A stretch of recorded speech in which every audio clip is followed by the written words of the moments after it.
संघ के प्रचारक एवं विश्व हिंदू परिषद के केंद्रीय महामंत्री श्री वीरेंद्र करांडे जी एवं संघ के प्रचारक माननीय प्रांत के उपाध्यक्ष सुरेंद्र सिंह जी राव, हमारे प्रांत के सह मंत्री श्री सुंदरलाल जी भाई साहब, मैं भाई साहब से निवेदन करूंगा आज प्रेस वार्ता संबोधित करेंगे।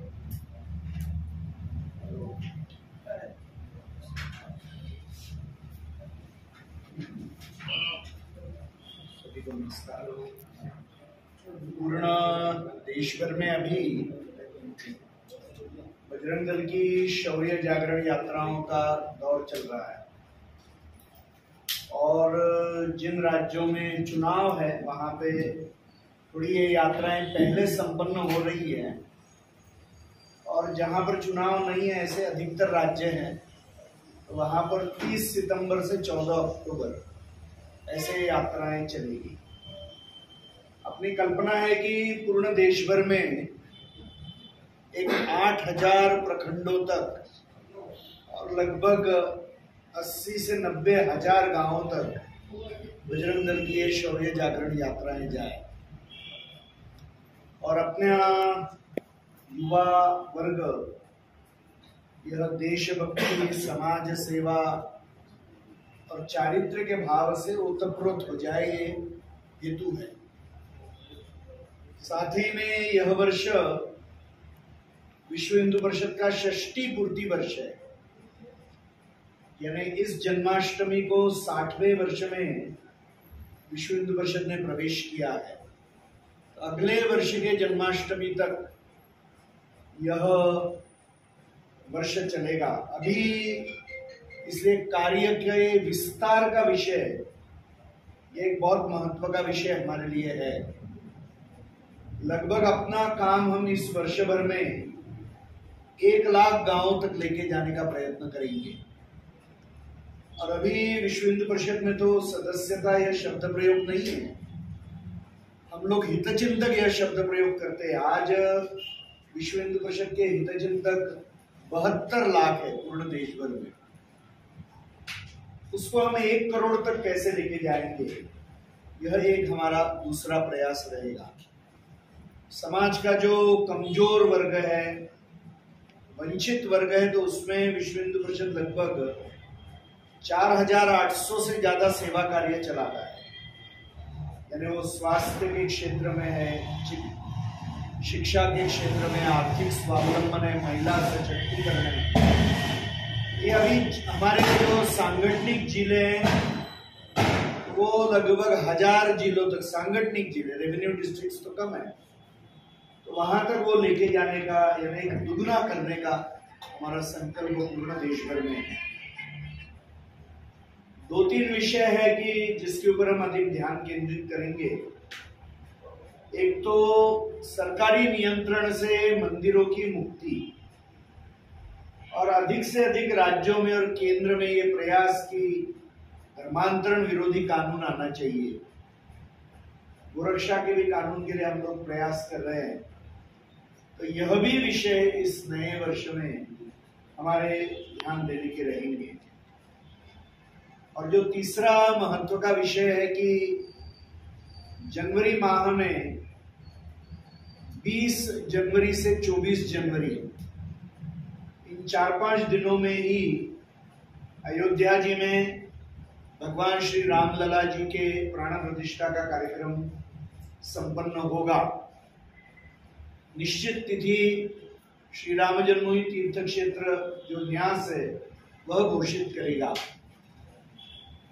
तो इस दृष्टि से जो भी सहयोग राम जन्मभूमि तीर्थ क्षेत्र इस भव्य कार्यक्रम के लिए मांगेगा वह विश्व हिंदू परिषद निश्चित रूप से करेगा।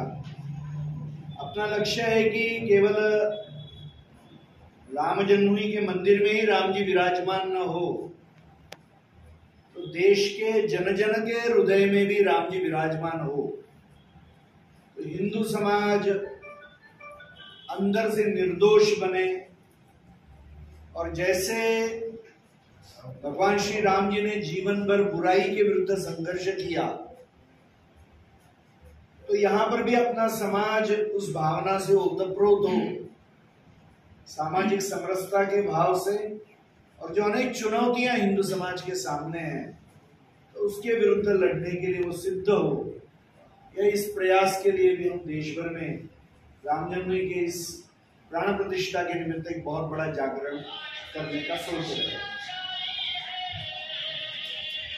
ये 3 मुख्य कार्यक्रम अभी चल रहे हैं और एक चौथा विषय यानी सामाजिक समरसता, धर्मांतरण और साथ में कुटुंब प्रबोधन, ये 3 विषय लेकर हजारों संत दीपावली के पहले 15 दिन या दीपावली के बाद में 15 दिन ऐसा संपूर्ण देश भर में गांव-गांव में प्रवास करेंगे और समाज का वंचित वर्ग है उसके घर घर जाना, प्रसाद लेना, दीक्षा देना और ये 2-3 विषय धर्मांतरण, लव जिहाद के बारे में एक समाज में जागरण, एक सामाजिक समरसता के बारे में समाज का प्रबोधन और एक हमारी परिवार व्यवस्था बहुत सुदृढ़ रहे और बने, इसके लिए कुटुंब प्रबोधन का विषय था। यह बहुत बड़ा कार्यक्रम पूज्य संतों का पूर्ण देश भर में जिसमें हजारों संत यह सहभागी होंगे, यह होने वाला है। तो ये बहुत 4 बड़े बड़े विषय यह अगले 3-4 माह में होने वाले हैं। अभी के लिए मेरे पास इतना ही विषय, आगे बढ़ में कोई प्रश्न होंगे तो आप पूछ सकते हैं। साहब, आपने अभी बताया कि चुनावी राज्यों में ये यात्रा पहले की जा रही है, तो इसका चुनाव से क्या संबंध? क्योंकि ये आचार संहिता लग जाएगी, नवंबर में चुनाव है तो आचार संहिता कुछ जगह पे अक्टूबर के पहले सप्ताह में ही लग जाएगी, ऐसा विषय है। तो फिर सारे कार्यक्रम प्रभावित हो जाते हैं, उसमें एक तो वातावरण बदल जाता है और पब्लिक प्रोग्राम्स के ऊपर भले ही संबंध नहीं है तो भी बहुत झंझटें शुरू हो जाती है, प्रतिबंध लग जाता है, बहुत सारे नियम कानून बदल जाते हैं। तो उसको टालने के लिए 3-4 राज्यों में अभी सितंबर माह में, जैसे आज उदयपुर के आसपास की जो यात्रा हुई उसका समापन आगे हो रहा है। तो जो चित्तौड़ प्रांत है, हमारे दृष्टि से हमने राजस्थान के 3 प्रांत बनाए, जोधपुर, चित्तौड़ और जयपुर। तो संपूर्ण राजस्थान में यह थोड़ा, मध्य प्रदेश है वहां पर भी ऐसे थोड़ा सा विषय हुआ है। बाकी शेष राज्यों में 30 सितंबर को प्रारंभ होगा, क्योंकि यह दिक्कत वहां नहीं है। एक बड़ा सवाल यह है सर, देश में कोई भी छुट्टियां आजकल हिंदुत्व पर विवादित बयान, जो हम संवैधानिक भाषा में कहेंगे हेट स्पीच या विवादित बयान, सस्ती लोकप्रियता करते थे, इससे वातावरण भी खराब होता है और बिना बात के कोई ऐसा नेता हाईलाइट हो जाता है जिसका जमीन पर कोई वजूद नहीं है। इस बारे में आप देखिए, अभी हाल ही में तो जो किया है वो डीएम के जो स्टालिन है उनके बेटे ने एक बहुत बड़ा स्टेटमेंट दिया और हिंदू समाज को अपमानित करने वाला स्टेटमेंट उन्होंने दिया। कई जगह पर उनकर केसेस भी हुई है और समाज में भी बहुत तीव्र प्रतिक्रिया आई है। वैसे तो सत्ताधारी पक्ष है वहां का, तो मैं तो ये कहूंगा कि ये जागरण समाज में होने की आवश्यकता है कि कैसे लोगों को हम सत्ता में बैठाएंगे।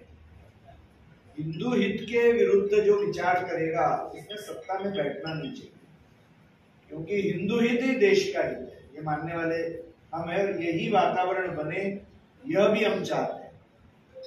विश्व हिंदू परिषद का राजनीति से तो संबंध नहीं है, किंतु एक जिम्मेदार नागरिक और एक जिम्मेदार संगठन करके हिंदू हित के विरोध में जाने वाली बातें इस देश में नहीं होनी चाहिए, ये हमारी पक्की मान्यता है। और उसके लिए एक वातावरण बनाने का कार्य हम वहां पर करेंगे। और तमिलनाडु के लोगों ने भी यह सोचना चाहिए कि कैसे लोगों को हम सत्ता में बैठाएंगे। ये तमिलनाडु के लोगों को भी सोचने का विषय बन गया।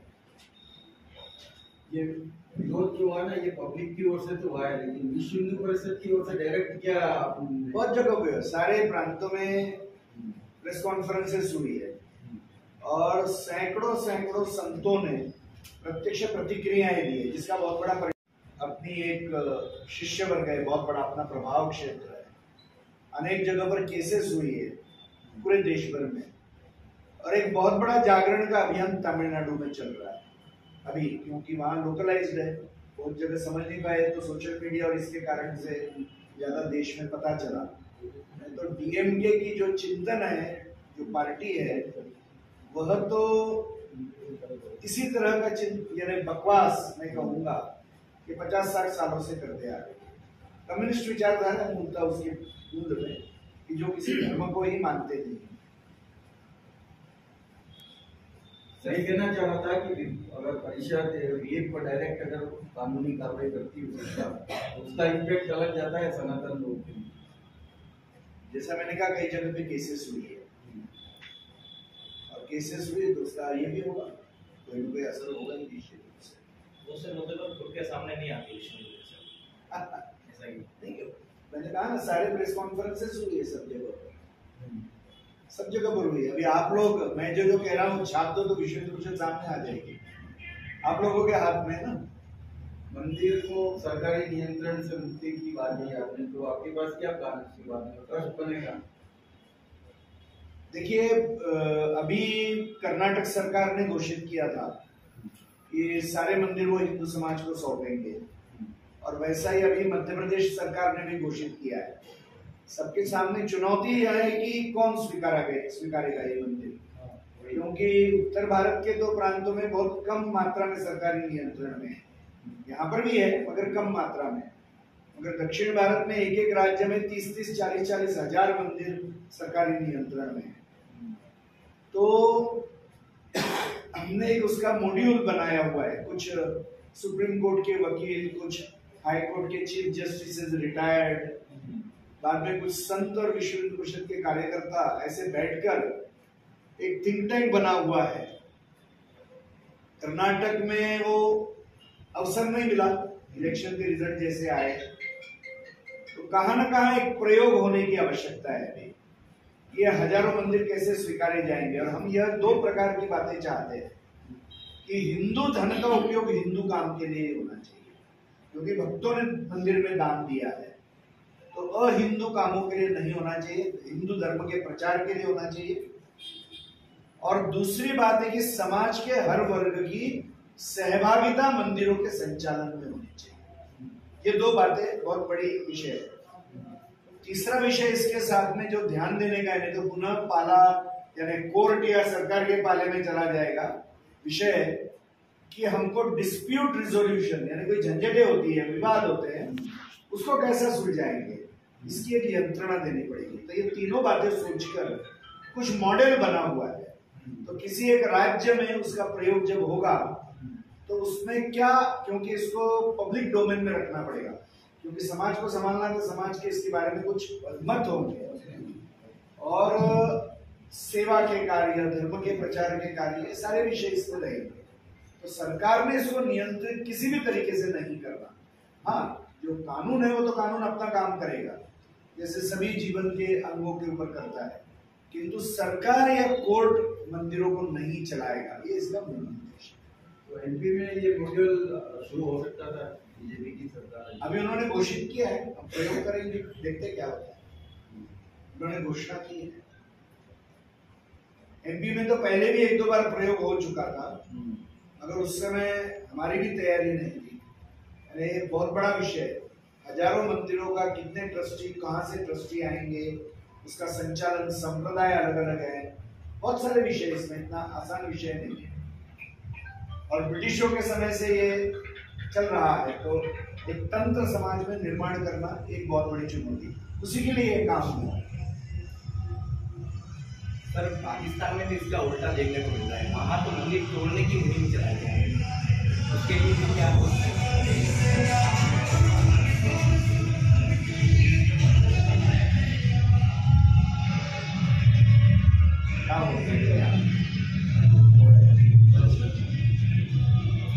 ठीक है, देखिए पाकिस्तान तो एक घोषित इस्लामिक देश है, और अभी विश्व हिंदू परिषद वहां पर बनी नहीं है, और वहां हिंदू के नाम पे किसी ने खड़ा होना ये अभी तक उस अर्थ में संभव नहीं हो पाया है।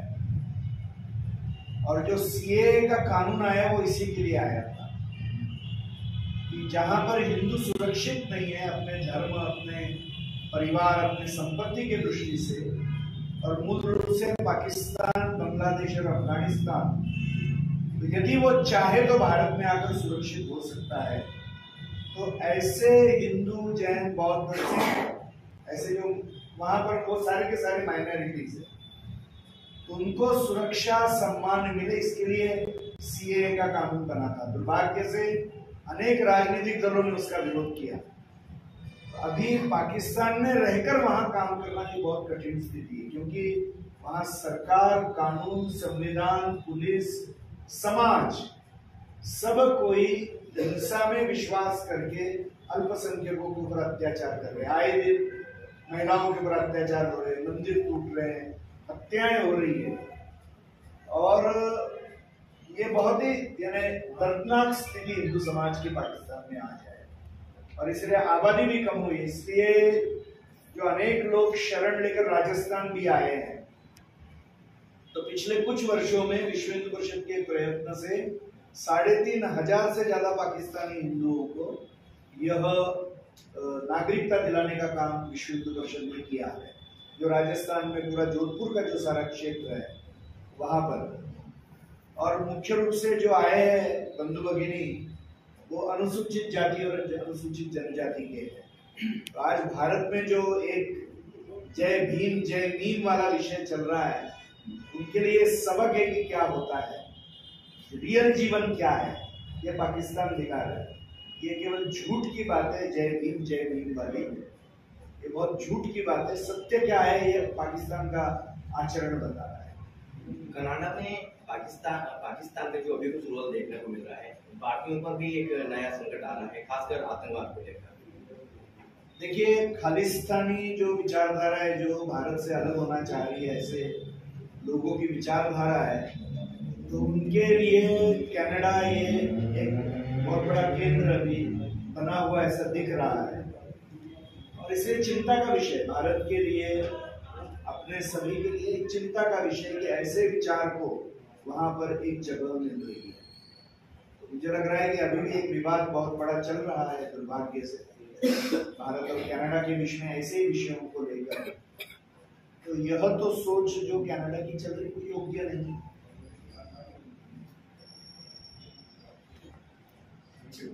ठीक है, एक बार परिचय